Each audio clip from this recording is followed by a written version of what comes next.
qui souhaitent- merci, qui souhaitaient se joindre à nous mais qui n'ont finalement pas pu se connecter.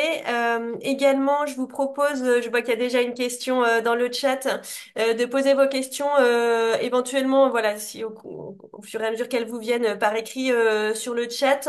On aura de toute façon un temps de questions-réponses après la présentation d'Isabelle. Et bon, peut-être très rapidement là pour commencer à répondre à la première question sur comment on met en place, comment fonctionne la mise en place des programmes coup de pouce. L'association euh, conçoit des programmes péri et extrascolaires, dont l'élément phare évidemment est un club de 5 enfants qu'elle met en place avec les municipalités, avec les services péri extrascolaires des municipalités. Voilà. Donc, s'il était besoin de rappeler comment ça fonctionne, c'est ainsi. Et Coup de pouce met en place les éléments complémentaires à ces clubs à travers des temps forts, un temps de coéducation, une action de coéducation en distanciel, différentes choses que Isabelle va présenter. Voilà, j'espère que ça répond un petit peu à la question qui était posée. Merci Isabelle. Bonjour à toutes, bonjour à tous. Effectivement, je suis contente de vous présenter ces chiffres aujourd'hui pour notre impact. Je ne sais pas quel temps il fait là où vous êtes en France, mais ici il pleut et donc j'espère que ça mettra un peu de lumière dans ce début de journée que d'avoir des messages positifs et d'impact positif. Effectivement, je pense vous faire une présentation qui durera environ jusqu'à moins de quart, grand maximum, pour avoir le temps, au moins un quart d'heure, si ce n'est plus, de questions avec vous. Effectivement, je vais vous présenter notre mission, nos objectifs, ou en tout cas les rappeler pour celles et ceux qui nous connaîtraient un peu moins. Bien sûr, je ferai un focus sur notre évaluation et qu'est-ce que nous évaluons exactement afin d'en tirer les chiffres clés de cette année et de vous présenter aussi trois de nos priorités pour la rentrée 2025.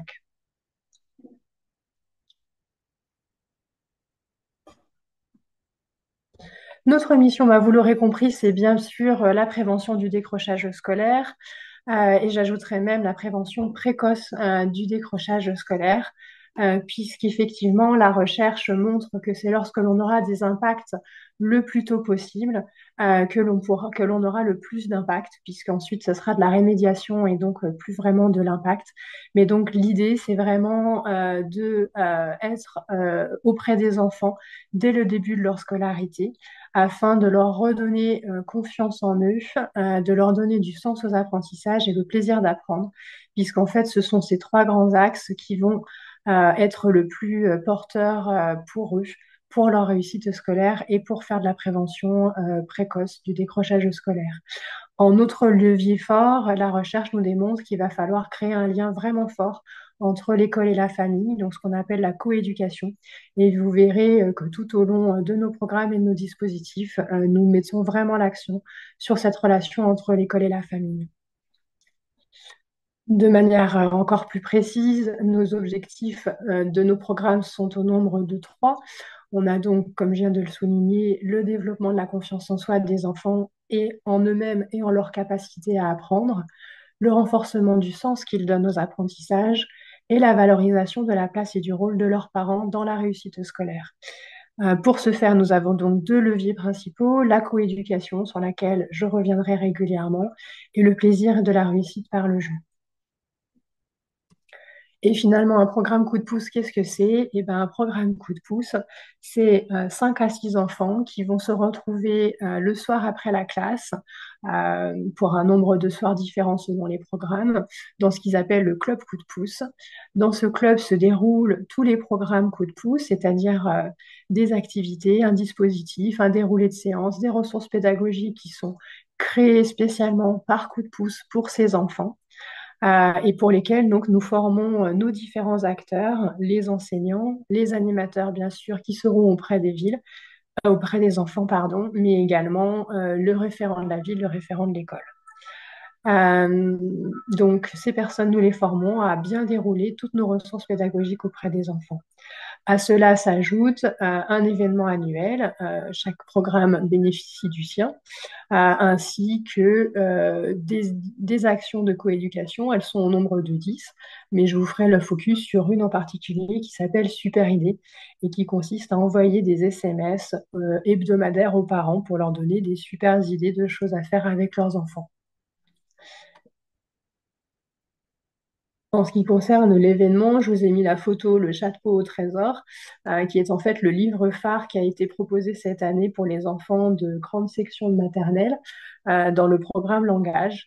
Et donc, où toutes des activités ont été déroulées autour de ce chapeau, qui est donc un album jeunesse. Et les enfants et les parents ont été, par exemple, invités à venir avec un chapeau, eux aussi, qui représente leur vie, leurs loisirs, etc., etc. Et donc, on organise également, selon les programmes, des concours. Donc, on a un concours de lecture et un concours de petits jeux mathématiques, qui sont, voilà, chaque année des événements portés au sein des clubs.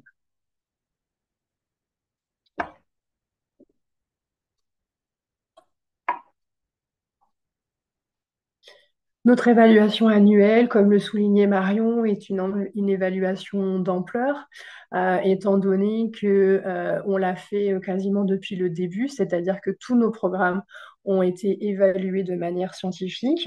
J'y reviendrai d'ailleurs lorsque je vous parlerai des priorités. Et donc, cette évaluation est faite depuis 40 ans, hein, depuis le début de Coup de pouce. Donc, c'est aussi bien une évaluation des programmes en eux-mêmes, donc d'un point de vue scientifique, avant de les sortir, de manière à être sûr qu'ils atteindront bien leurs objectifs, mais également une évaluation de l'ensemble du dispositif, c'est-à-dire du lien également avec la ville, avec l'école, avec les parents, avec les enfants, qui nous permet vraiment d'avoir une vision 360 sur notre dispositif chaque année. Donc, cette année, précisément, ça a été 27 023 personnes qui ont été interrogées.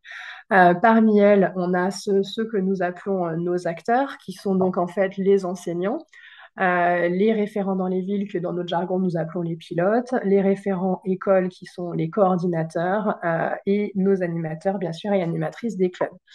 À cela s'ajoutent les familles, qui elles aussi sont interrogées, donc c'est un parent par famille, et les enfants qui, eux aussi, ont leur mot à dire et remplissent leur questionnaire chaque année également.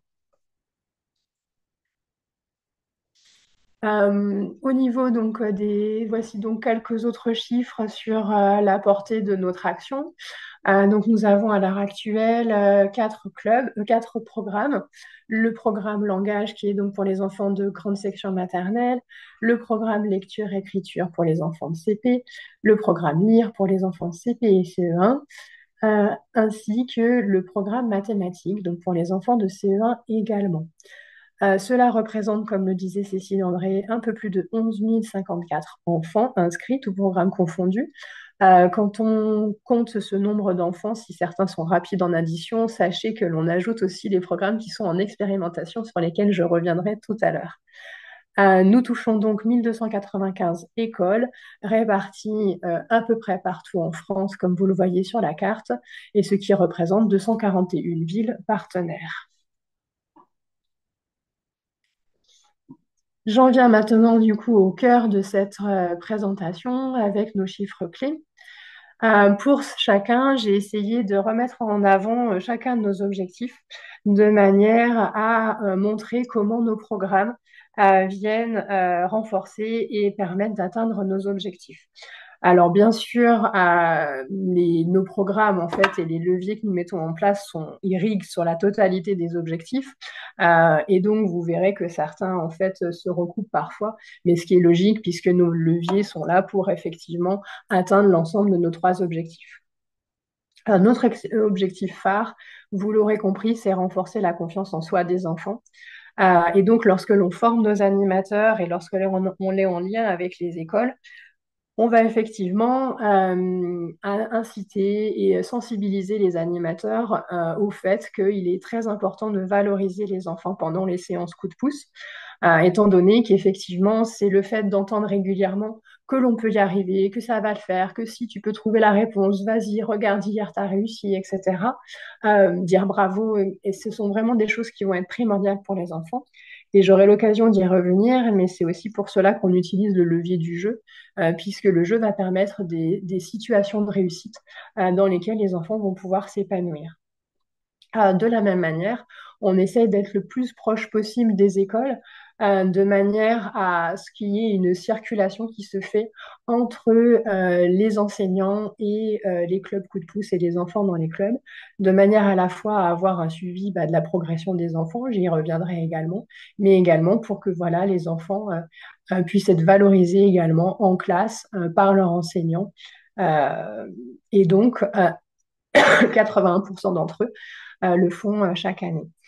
Euh, et effectivement, les résultats sont assez forts puisque les animateurs vont nous confirmer que les enfants coup de pouce qu'ils suivent toute l'année ont renforcé la confiance en eux. Et les enseignants le confirment également quand ils observent la progression des enfants au sein de leur classe. Alors, je ne vous ai pas remis le verbatim ici, mais j'en ai lu un récemment qui m'a vraiment particulièrement touchée, où une enseignante disait que des enfants qu'elle avait dans sa classe en CP qui n'ouvraient pas la bouche finissaient par lui couper la parole parce qu'ils étaient au club coup de pouce et que à partir du mois de mars, ça y est, elle ne pouvait plus en placer une. Donc effectivement, ce sont ce type de verbatim et de témoignages qui nous font plaisir. Donc, l'idée aussi, bien sûr, je le rappelle, c'est de renforcer le sens que l'on donne aux apprentissages. C'est parce que l'on comprend pourquoi on apprend que l'on va avoir envie d'apprendre. Et donc, nos programmes, bien sûr, sont conçus de manière à mettre l'accent sur ce sens donné. Ici, je vous ai remis les chiffres, en fait, de notre formation et des ressources pédagogiques que nous mettons en place. Il est bien sûr évident que ces formations et ces outils irriguent sur l'ensemble des objectifs, mais effectivement, il était important de rappeler que ces outils sont bien utilisés et que les animateurs sont bien formés à les utiliser. Et pas seulement les animateurs d'ailleurs, mais également les enseignants et les pilotes. En termes de résultats, vous voyez, là encore, les chiffres sont plutôt élevés puisque les enfants affirment eux-mêmes avoir plus envie de lire, de prendre la parole, de faire des activités mathématiques. Les enseignants eux-mêmes observent comment les enfants ont pu développer leur intérêt pour les différentes activités. Et les parents eux-mêmes trouvent que les enfants s'intéressent beaucoup plus à la lecture, à l'écriture, aux livres et aux mathématiques. Et enfin, à la question directement posée aux enseignants, pensez-vous que le coup de pouce renforce le sens donné aux apprentissages des élèves? 90% d'entre eux le confirment. Entre autres leviers, donc j'en viens cette fois-ci à toute la dimension coéducation et donc à la valorisation de la place et du rôle des parents dans la réussite scolaire. Cette fois-ci, en termes de leviers, nous avons beaucoup d'actions qui sont mises en place. Nous avons par exemple cette idée de proposer et de demander aux animateurs d'inviter les parents lors des séances des clubs coup de pouce. Donc, il y a plusieurs manières d'inviter les parents, soit venir à la fin écouter la belle histoire, et donc ils sont 68% à le faire, mais ça peut être aussi venir pour une séance thématique, comme je présentais celle tout à l'heure autour de l'événement du Club Langage et du chapeau cette année. Mais ça peut être aussi au travers des cérémonies qui sont organisées, puisque les villes organisent avec les clubs coup de pouce et les écoles des cérémonies d'ouverture des clubs et de fermeture. Et bien sûr, les parents y sont conviés. Et vous voyez que les pilotes eux-mêmes estiment, donc les pilotes, ce sont nos référents guides, estiment que ces cérémonies consolident le lien avec les parents. Côté résultat, donc on a effectivement 96% des parents qui vont confirmer et affirmer qu'ils ont plus confiance en eux à la fin de l'année, en leur propre capacité à accompagner leur enfant l'année suivante. 43% d'entre eux ont participé à des séances ou à des sorties, et 55% d'entre eux empruntent des livres ou des jeux qui sont proposés dans les clubs. Donc là encore, pour créer une circulation entre le club, la famille et l'école.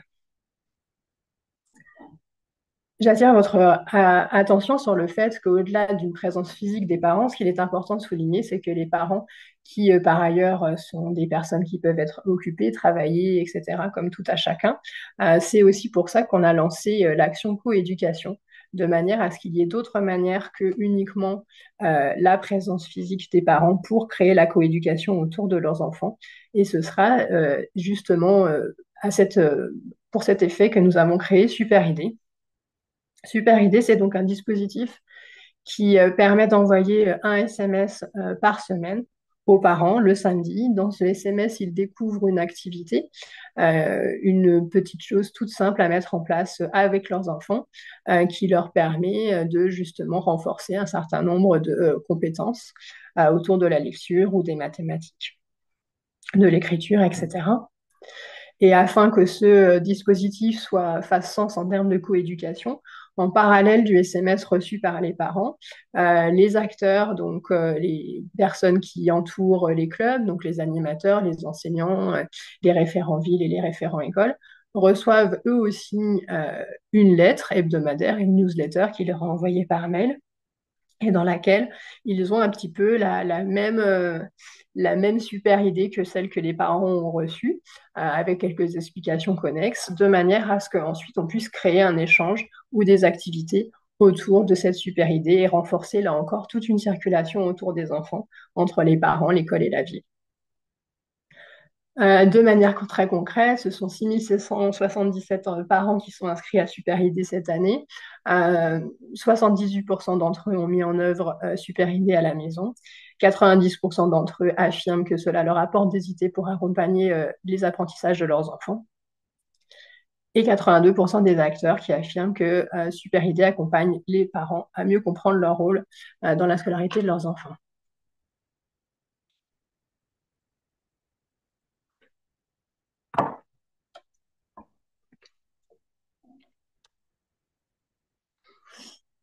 En termes d'autres leviers, j'y reviens cette fois-ci, je fais le focus dont je vous parle depuis le début. L'importance va être vraiment autour du jeu. Et pourquoi on met en place des jeux chez Coup de pouce? C'est parce que justement le jeu va permettre de créer ces fameuses situations de réussite de l'enfant. Le jeu, c'est aussi un cercle protégé dans lequel tout est possible, dans lequel on peut tester, réessayer, le fameux principe de essai-erreur. C'est justement aussi le moyen de se rendre compte qu'on peut réussir, de tester différentes stratégies et de finir par réussir. Et en fait, à chaque réussite, ça va développer une sorte de plaisir de la réussite. Et donc, autour de ce jeu, on va observer, et c'est la recherche qui nous le dit, qu'il y a un cercle vertueux qui va se créer, puisqu'on va vouloir réussir à nouveau, s'engager vers de nouvelles réussites, et donc, par cela, avoir envie de découvrir de nouvelles choses. Finalement, le plaisir d'apprendre va devenir un petit peu comme ça, en boucle vertueuse, parce que l'enfant va réaliser qu'il sait faire, qu'il est capable de réussir, qu'il éprouve du plaisir lorsqu'il réussit, et donc ça va lui donner envie d'explorer de nouvelles choses, de faire de nouvelles tentatives et de découvrir de nouveaux apprentissages. Donc c'est pour ça qu'on a énormément de jeux qui sont faits chez Coup de pouce. Donc le programme lecture-écriture, par exemple, adressé au CP, en propose plus d'une vingtaine par an. Et puis donc, je vous le disais, on organise aussi chaque année des événements. Ici, je vous ai mis le nombre d'enfants qui sont concernés par les prix que nous organisons autour, donc Paroles aux histoires, donc pour le programme langage, le coup de pouce des petits jeux mathématiques pour le programme mathématiques, et le dernier, bien sûr, pour les deux programmes autour de la lecture. Ici, je vous ai sorti quelques chiffres des enfants qui apprécient, qui expliquent qu'ils ont aimé participer au club. Donc parmi les 96%, il y en a 83% qui ont répondu oui, beaucoup. Hier encore, je lisais tous les verbatims et c'est quand même assez plaisant et gratifiant de voir tous ces enfants qui racontent à quel point ils ont apprécié participer au club. Ils disent continuer à jouer avec les livres et les jeux du club avec leur famille. Donc là encore, il y a une circulation qui est réussie. Et 70% d'entre eux citent le fait d'avoir joué parmi les activités qui leur ont fait aimer Coup de pouce. Et encore une fois, ce jeu sera donc source d'apprentissage et d'envie d'autres sources d'apprentissage par la suite. Parmi les derniers leviers mis en place, c'est donc cette idée de renforcer la portée collective et territoriale de l'Alliance éducative. Hein, je vous ai dit ce qui va être important, c'est vraiment qu'il y ait cette circulation autour des enfants et autour de leur réussite entre les parents, la famille, la ville et l'école. C'est pour ça qu'on a donc ces 10 actions de coéducation, dont certaines que je vous ai présentées juste avant. Je rappelle ici les cérémonies, les échanges avec les animateurs, les jeux et les livres que l'on prête, les séances exceptionnelles dont j'ai parlé aussi. Là, sur l'image, vous avez ce petit garçon qui est en train de signer son engagement chez Coup de Pouce, et il reçoit également à la fin de l'année un diplôme.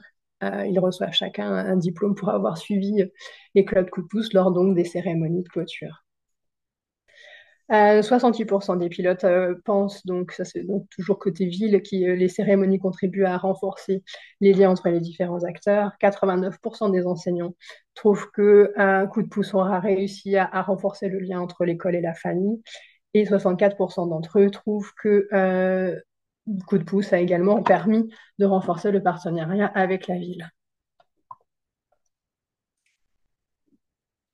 J'en ai fini pour les chiffres d'impact. À chaque fois, je me rends compte que j'ai beaucoup de choses à dire, du coup, je parle toujours un peu vite. Mais de toute manière, ça nous laissera plus de temps pour les questions, et j'ai encore quand même un certain nombre de choses à vous raconter.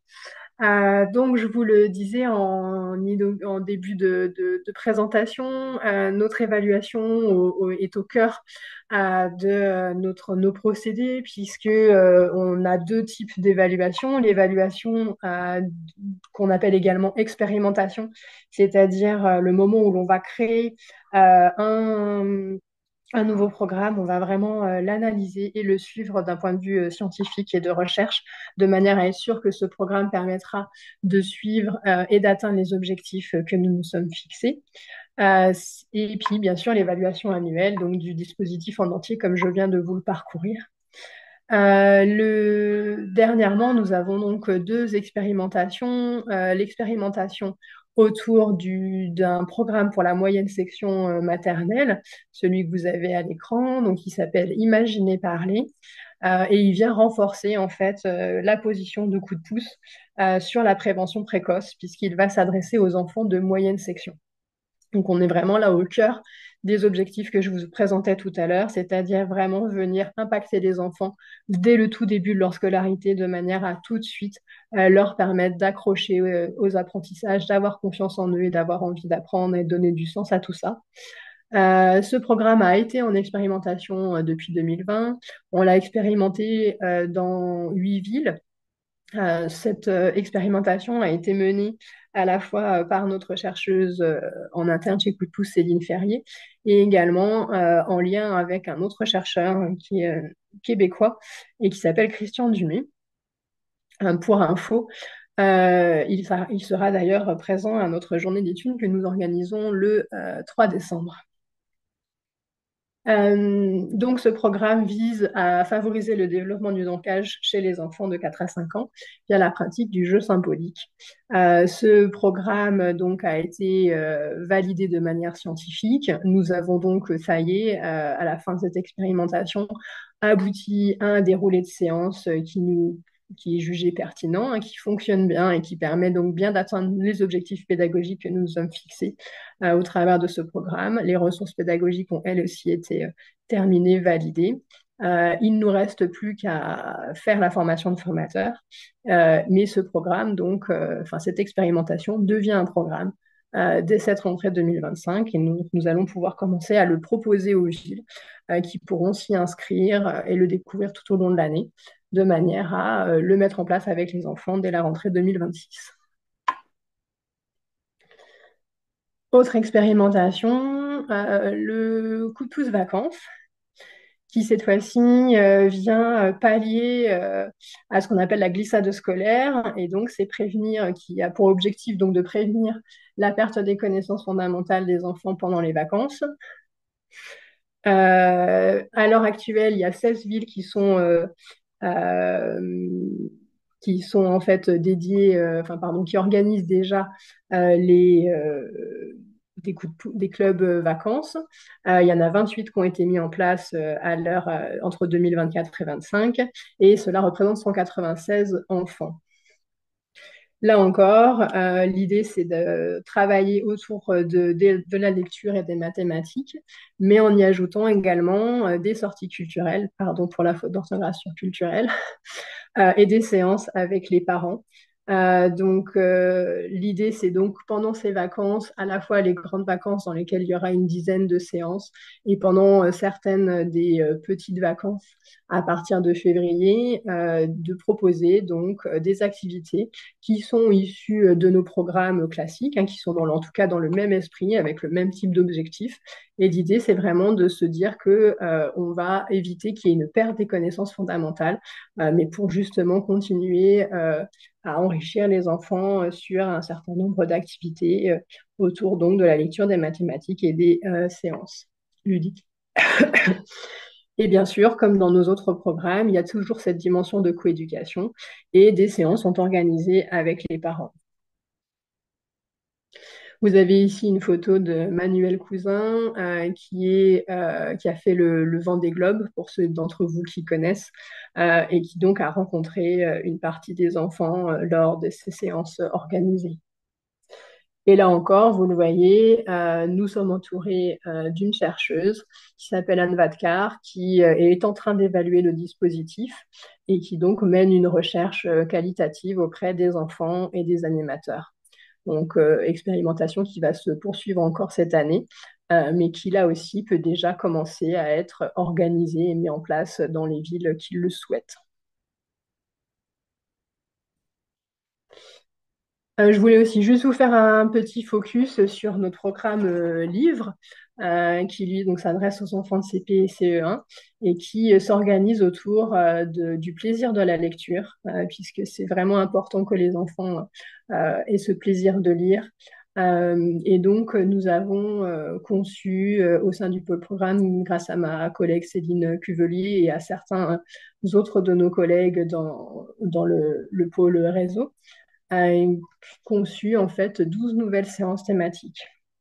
Alors, je ne vous ai pas mis tout le détail du déroulé d'une séance, mais l'idée, c'est que ces séances thématiques, pour vous illustrer un petit peu ce que nous faisons, vont s'orienter autour d'un album, un album de jeunesse qui a été sélectionné presque précautionneusement par nous-mêmes et également par des bibliothécaires avec lesquels nous travaillons, de manière à avoir voilà, des livres vraiment adaptés pour les enfants et les plus riches possibles pour eux. Et à partir de cet album, on va dérouler des mots du livre, des nouveaux mots que les enfants vont pouvoir découvrir et apprendre, mais également des ateliers de création, des ateliers d'expression et des jeux de lecture.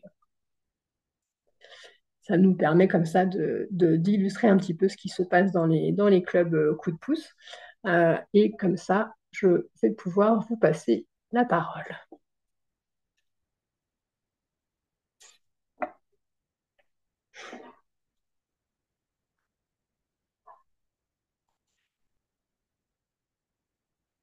On t'entend pas, Marion.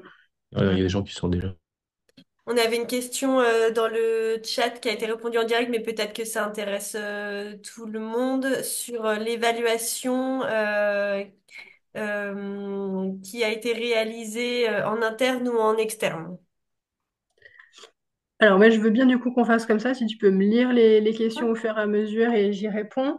Donc, l'évaluation, effectivement, je peux en redonner un mot. Donc, l'évaluation, elle est les deux, puisque on va commencer par faire une évaluation interne, comme je l'ai présenté là, sur les expérimentations en cours, donc pour le programme Imaginer Parler, pour le programme Vacances, puisqu'effectivement, l'idée, c'est d'évaluer le dispositif avant de le sortir pour être sûr qu'il soit le plus pertinent possible et qu'il atteigne bien les objectifs que nous nous sommes fixés.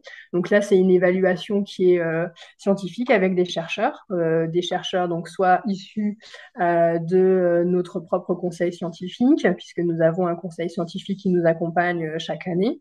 En interne, nous avons une chercheuse qui a fait sa thèse CIFRE chez nous et qui s'appelle donc Céline Ferrier. Et donc, une fois cette expérimentation et cette validation interne, bien qu'elle est aussi externe, hein, parce qu'on on fait de la recherche action, hein, de la recherche mise en pratique, puisque les dispositifs sont du coup mis en place dans un certain nombre de villes partenaires qui sont d'accord d'être nos cobayes, si je puis dire, et donc qui vont nous permettre d'avoir des retours réels de terrain tout de suite durant toute l'expérimentation. Comme je le disais, pour le programme Imaginer Parler, on a eu jusqu'à 8 villes qui ont participé. Et enfin, nous avons donc l'évaluation qui est cette fois-ci externe, qui est celle que je viens de vous présenter, puisque l'ensemble du dispositif et pas seulement les contenus pédagogiques sont évalués par l'ensemble de nos acteurs, des parents et des enfants. Peut-être, je me permets juste de compléter. Bien sûr. On a également fait comment dire, une refonte ou on a reconçu notre justement euh, processus d'évaluation en fin de chaque année avec un cabinet externe qui s'appelle Pluricité, qui est spécialiste effectivement. Voilà, d'évaluation des politiques publiques qui accompagnent notamment le ministère de l'Éducation sur l'évaluation de ces politiques. Et donc avec ce cabinet, nous avons repensé nos questionnaires, notre méthode d'évaluation que nous faisons passer désormais en interne. Voilà, mais la conception, effectivement, a bien été faite en externe, ce qui en assure aussi la solidité.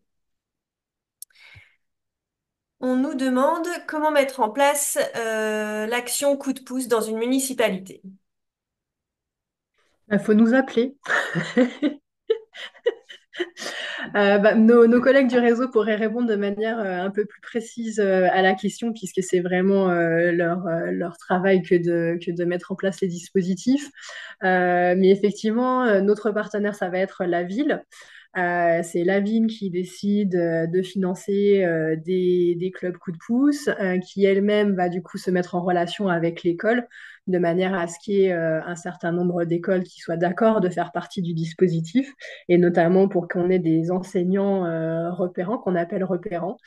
Ces enseignants repérants vont être ceux qui, du coup, seront les témoins toute l'année de l'évolution des élèves en classe, et surtout, à partir de critères que nous leur fournissons, c'est eux qui vont choisir les enfants dans leur classe qui ont le plus besoin des dispositifs coup de pouce et pour qui ce sera le plus bénéfique. Et donc, effectivement, une fois que la mairie est d'accord, l'école est d'accord également, et ben c'est comme ça qu'on va pouvoir mettre en place ces dispositifs, en sachant que Coup de pouce va fournir bah, les programmes, les ressources pédagogiques au travers de mallettes et également, bien sûr, la formation des animateurs et des animatrices qui seront auprès des enfants toute l'année en périscolaire pour déployer les programmes Coup de pouce.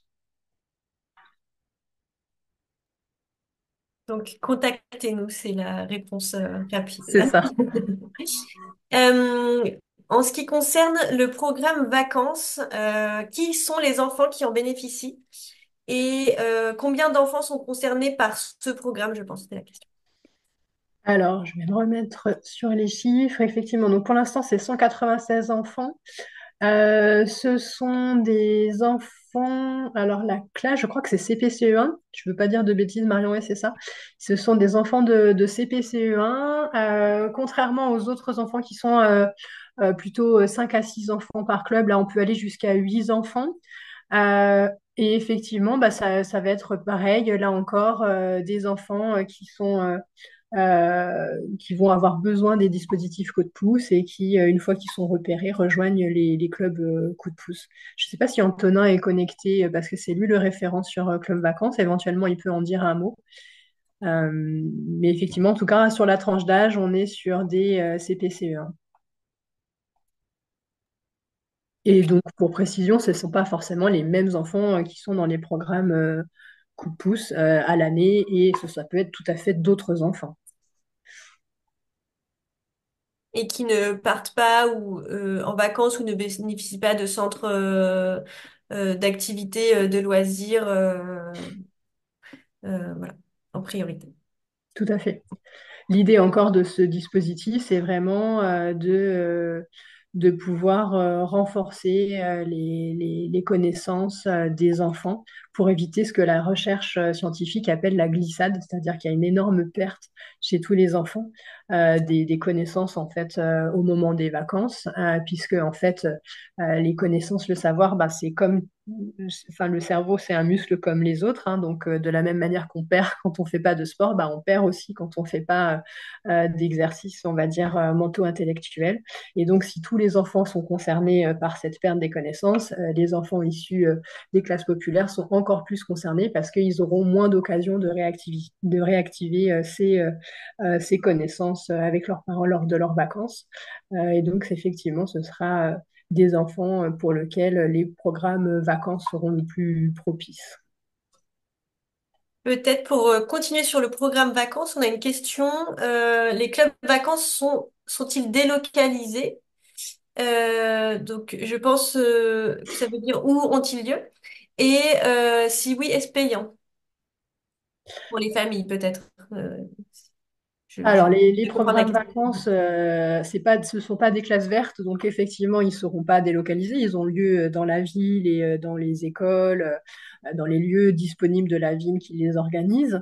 En revanche, il va y avoir à la fois dans le programme donc, des temps d'activité d'activités ludiques, d'activités mathématiques et de lecture, et des temps de sortie, mais donc des sorties qui seront dans les environs de la ville. Donc ça peut être aller visiter une exposition, un musée, une bibliothèque, ou voilà, toute activité ludique, culturelle qui pourrait être dans la ville, hein. Tout est tout à fait possible. C'est d'ailleurs l'occasion de créer des partenariats, souvent avec différentes institutions. Et j'ai manqué un morceau de la question. Ah oui, est-ce que c'est payant? Alors, en fait, non, effectivement, comme tous les programmes coup de pouce, le bénéficiaire ne paye pas, hein. C'est plutôt la ville qui organise, qui va prendre à charge le coût des vacances, des programmes vacances. On a une question sur en fait comment on mesure notre impact sur la prévention du décrochage scolaire, hein. La question c'est est-ce que vous suivez le décrochage scolaire dans le temps, pourcentage de ceux qui passent le bac, brevet études sup et comparaison avec les stats nationales. Oui, alors effectivement, c'est une question Graal, j'allais dire. Une question récurrente qu'on se pose nous aussi, hein, beaucoup.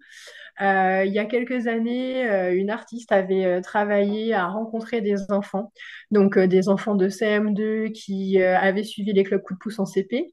Et donc, elle a fait une vidéo, voilà, assez très, très sympathique de témoignages d'enfants qui se souviennent de ces clubs coup de pouce et à quel point ça les a aidés pour la suite. Donc, une vidéo qui est vraiment très, très gratifiante forcément pour nous et aussi très belle à voir quand on voit les témoignages de ces enfants. D'un point de vue scientifique, c'est en fait très compliqué de pouvoir suivre ce type de statistiques. Déjà parce qu'il y a des points de vue purement techniques, il faut arriver à cibler ses enfants, les retrouver, etc. Mais bon, ça, à la limite, ça peut se faire, mais même si c'est assez chronophage. Mais c'est surtout que c'est toujours très difficile d'être sûr qu'on va pouvoir affirmer que c'est grâce au club coup de pouce qu'un enfant a progressé sur telle et telle chose. On peut le faire sur nos objectifs, comme je viens de vous le montrer là, à la fin de l'année, puisque là, c'est encore très proche. Mais un enfant qui va grandir, rentrer aussitôt au collège, au lycée, avoir sa carrière professionnelle, bah, il va forcément avoir d'autres facteurs qui vont venir l'accompagner dans sa vie, l'accompagner ou hélas ne pas l'accompagner d'ailleurs, mais qui du coup, à une telle distance, aurait moins de sens pour vraiment affirmer ou infirmer que ce même enfant de CP, maintenant qu'il a 22 ans, il est ceci ou cela. Il y a vraiment tellement de choses dans notre vie d'être humain que ça serait difficile d'être aussi tranché. Donc c'est une étude qui est hélas, voilà, qui est un petit peu qu'on aurait tous envie de faire, hein. Moi j'y ai pensé tout de suite en arrivant aussi chez Coup de Pouce. Je me suis dit, mais il faut absolument qu'on les retrouve au moins à l'entrée en sixième et à l'entrée et à leurs 18 ans. Mais bon, effectivement, voilà, vous imaginez bien qu'il peut y avoir énormément de facteurs. C'est pour ça que notre évaluation est plutôt à chaud sur l'horizon d'une année, de manière à avoir le moins de biais possible.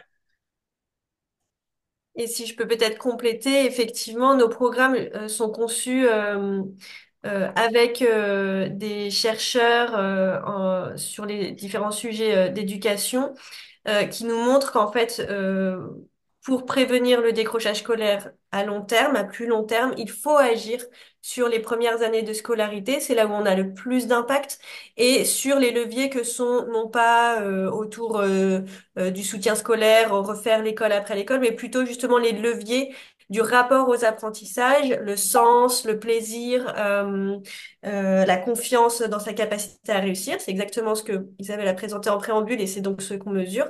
Et donc, finalement, on fait, entre guillemets, cette corrélation, c'est-à-dire que si les chercheurs nous montrent que c'est en agissant sur ces leviers-là que l'on va le plus efficacement prévenir le décrochage scolaire à long terme, bien, on va mesurer l'effet de nos leviers au bout d'un an et donc on va pouvoir se dire que on maximise notre impact à long terme, même si nous ne réussissons pas à ce jour, en tout cas, à le quantifier sur les enfants accompagnés. Euh, la question suivante, les enseignants de la classe peuvent-ils être les intervenants du club coup de pouce? Et si oui, sous quelles conditions?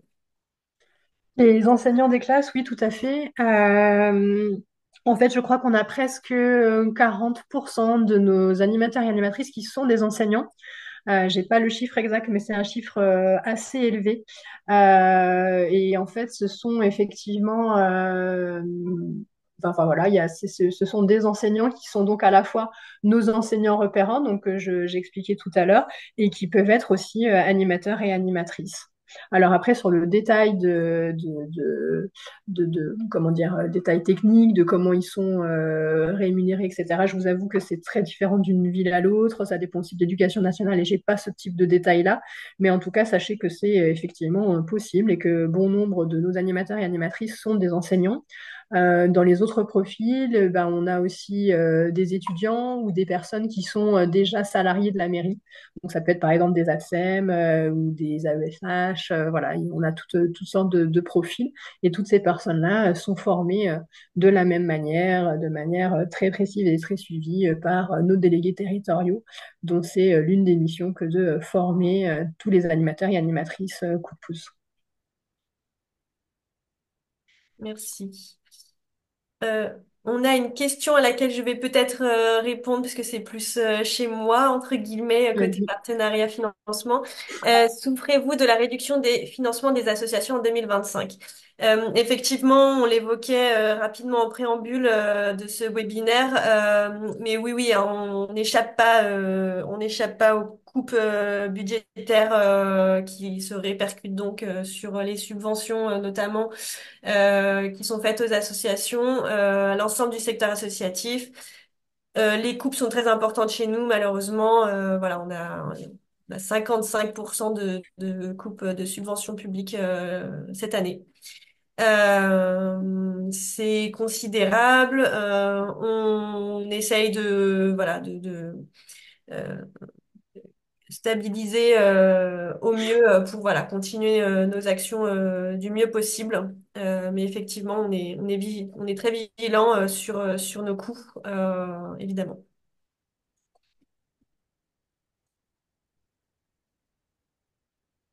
Est-ce qu'il y a d'autres questions? Ah. Alors, je vois. Absolument, de nombreux ministères ont maintenu leurs subventions publiques et ont fait cet effort. Évidemment, c'était pas du tout on sait bien que les coupes, voilà, sont pas non plus euh, volontaires. Enfin, voilà, ce sont des coupes budgétaires à l'échelle nationale qui se répercutent sur l'ensemble des associations, hein. Donc effectivement, on a le ministère de la Culture, de l'Éducation nationale qui ont maintenu leurs subventions à niveau et donc on vous en remercie très chaleureusement parce que vous le voyez bien, très important. Et l'outre-mer aussi.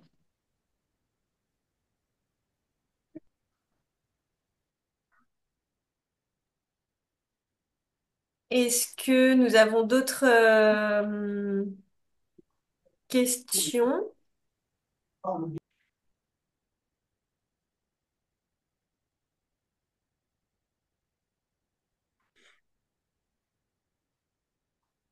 Je crois que on avait des questions plus haut, mais qui ont été répondues dans le chat. Euh,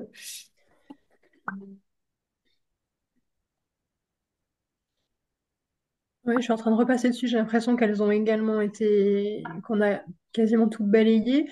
Juste vous repréciser aussi, je l'ai pas mis dans mes slides, mais je l'ai évoqué et je vous le redis. Nous organisons une journée d'études cette année.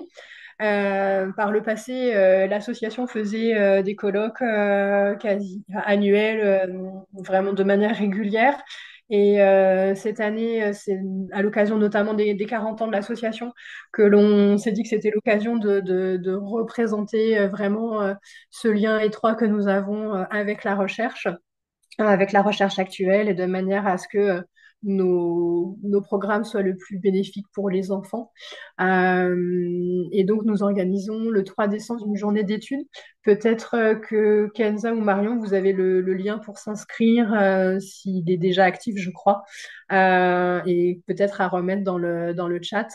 Donc, effectivement, cette journée d'études sera l'occasion de rencontrer une partie des chercheurs avec lesquels nous collaborons, mais pas uniquement, hein. C'est une journée d'études qui est vraiment très ouverte.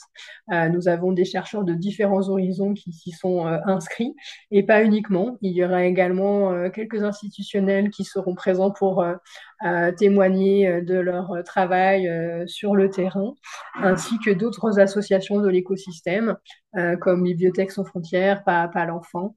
Il y aura également Canopée. Enfin voilà, c'est vraiment une journée d'études que nous voulons la plus comment dire, représentative de tout ce qui fait coup de pouce à l'heure actuelle. Elle aura lieu en ligne, en direct. C'est ça, c'est encore plus facile pour suivre. Et Kenza vient donc de vous mettre le lien. Bah, écoutez, si on n'a pas d'autres questions, je laisse peut-être encore quelques secondes si jamais des questions vous viennent.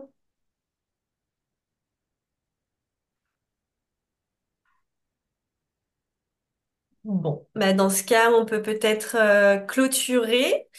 Un grand merci. Merci beaucoup Isabelle pour cette présentation très claire. Si vous avez des questions voilà, vous souhaitez aller plus loin sur certains détails, n'hésitez pas à vous rapprocher de votre référent chez Coup de pouce. On est vraiment voilà, ravis de pouvoir présenter ces impacts, l'effet sur les enfants, les parents accompagnés à l'échelle des territoires. Donc on est ravis de vous en parler plus et de parler de la suite de nos actions ensemble. Donc n'hésitez pas à vous rapprocher de votre référent chez Coup de pouce. Je vous souhaite une très belle journée. On vous souhaite tous à l'association une très belle journée et puis à très bientôt. Très bonne journée, merci beaucoup. Merci beaucoup.